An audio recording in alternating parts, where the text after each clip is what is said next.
Let's take you to the Eastern Cape now. The mother of a teenager who was raped at a Queenstown school says the hostel itself, in fact, says her daughter is yet to receive trauma counselling or any support days before she's due to return to that school to begin the new term. The 13-year-old was allegedly attacked by 3 senior boys whilst on school premises.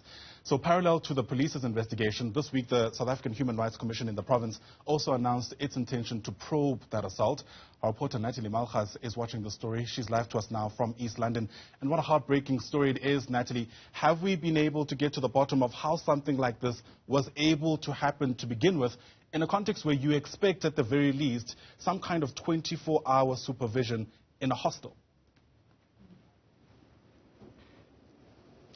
Well, that's the crucial link here that remains unanswered at this time, Ayanda. In fact, speaking to the mother yesterday, she says she's at a loss for words. She simply doesn't trust anyone at this point because she left her daughter in the care of the school community and school management. She stays at the hostel. It's during exam time. She had the expectation that her daughter would be safe, studying and learning at the school and in the hostel on the premises. Unfortunately, there doesn't seem to have been that maximum security that the mother and parents of the school community would expect.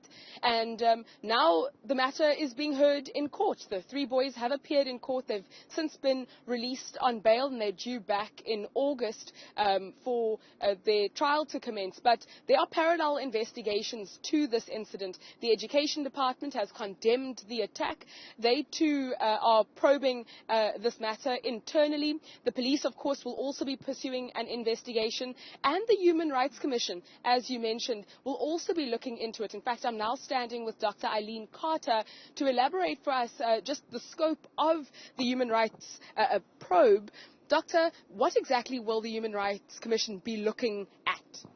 Good morning. Well, the Human Rights Commission is concerned in respect of the best interest of the child principle. There's a very, very specific element in our Constitution which speaks to we need to look at the children and how we are safeguarding their rights. Now, when we heard about this and we noted this from media reports, we wanted to go down on the ground and see what has happened. We approached the school and we were provided with information and we visited the scene of the crime as well. And we are quite concerned that the necessary measures and safeguards were not necessarily in place to make sure that this girl child's rights was safeguarded and that she was in an environment that was safe for her to study and to also be able to live in, because she was a hostel learner as well. One of the issues that we picked up was that there was at the time no supervisor on the ground floor where this incident took place. Those are the type of issues that we're going to put to the department to give us answers on, because ours is that the best interest of the child principle must be paramount in any decision making. So if there's vacancies, are they affecting the safety of our children? If there's load shedding, are security measures in place to make sure that incidents such as these do not occur? What are we doing to safeguard the rights of our children? At this point, we heard from the mother that as much as the Education Department has availed a social worker and trauma counselling, no one has stepped in to support this young girl. And it's a few days away from the new term starting. Is that something that will fall in the scope of the investigation too, how it is that no one has offered her trauma counselling as yet? No, absolutely. The answers that we got from the members on the ground was that counselling was provided or was offered to this family, something that is very important for us. We need to unpack and we need to make sure that this girl child is given the support that she needs. But not only this girl child. All of the members from the school, all of the learners from the school have now been faced with trauma. There was a 4th boy apparently also in the room that we need to make sure how is he addressing and how is he coping with the circumstances of this incident, and how are other learners coping with this incident. It surely affects more and a wider scope of children as well, and we need to make sure that those safeguards are in place.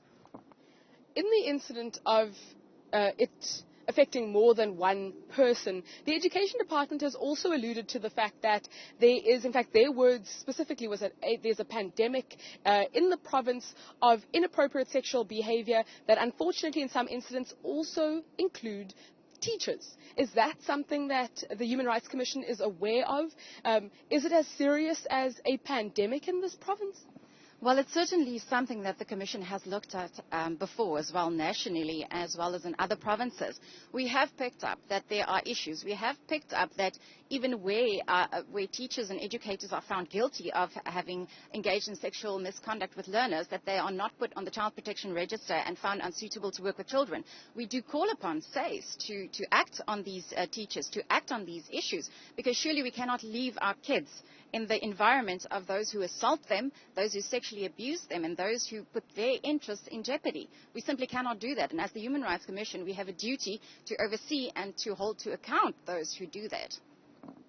Doctor, I have to ask, unrelated to this particular incident, but in some way still related, thinking of the children of the Eastern Cape, a few weeks back we were talking about the Enyobeni tragedy. This also was something that the Human Rights Commission had looked into. What is the status of that investigation and the legwork that you've been doing in the field?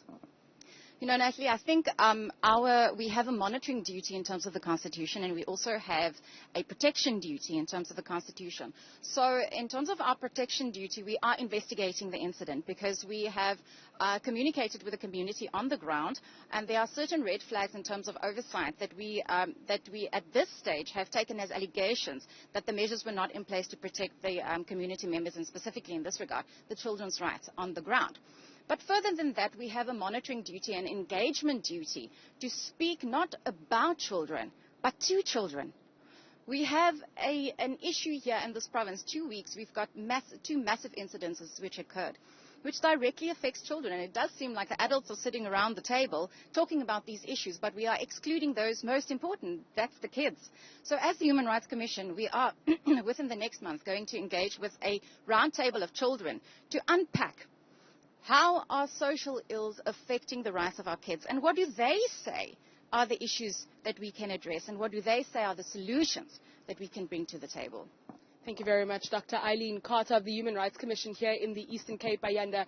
The spotlight has been on the children of East London over the last few weeks, and unfortunately it's been for all the wrong reasons. Real tragedies really affecting the communities here, and most particularly the young children in East London.